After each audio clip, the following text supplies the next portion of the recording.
Hello friends, welcome to homing with LA. இன்றைக்கி நாம் சுவையான நாட்டுக்கோழி குழம்பு ரொம்ப சீக்கிரமாக குக்கரில் எப்படி செய்யலான்னு பார்க்க போகிறோம். இட்லிக்கு ரொம்ப நல்லாயிருக்கும். அது மாதிரி தான் செய்ய போகிறேன். வாங்க எப்படி செய்யலான்னு பார்க்கலாம். இது குக்கரில் செய்கிறதுனால ரொம்ப சீக்கிரமாகவே முடிஞ்சிடும். வாங்க எப்படி செய்யலான்னு பார்க்கலாம்.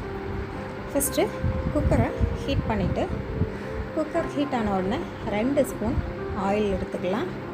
ஆயில் ஹீட் ஆன உடனே அதில் ஒரு சின்ன துண்டு பட்டை, அப்புறமா 2 கிராம்பு போட்டுக்கலாம்.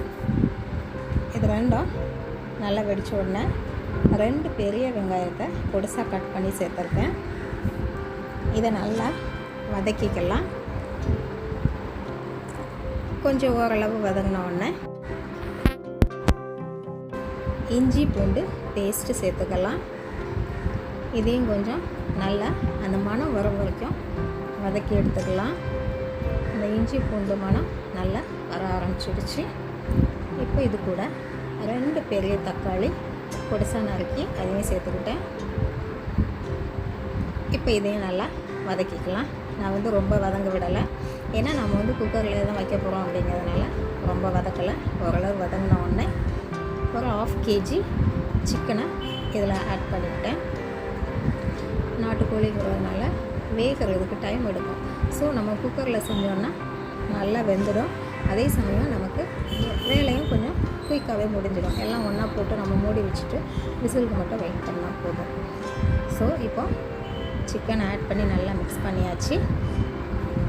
1 ஸ்பூன் மல்லித்தூள் சேர்த்துருக்கேன்.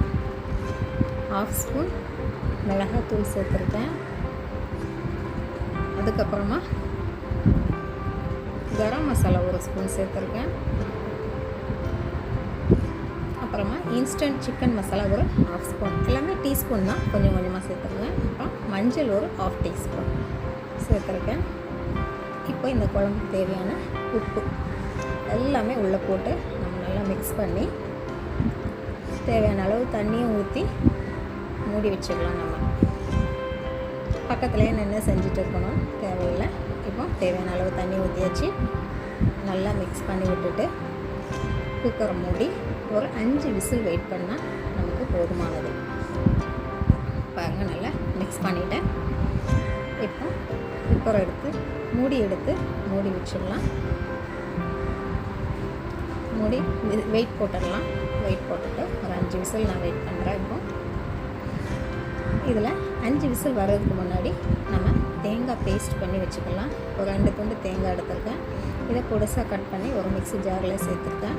பொடிசாக கட் பண்ணோன்னா நமக்கு அரைக்கிறதுக்கு ஈஸியாக இருக்கும். அதனால தான் பாருங்கள், தேங்காய் நல்லா அரைச்சி எடுத்தாச்சு பேஸ்ட்டாக.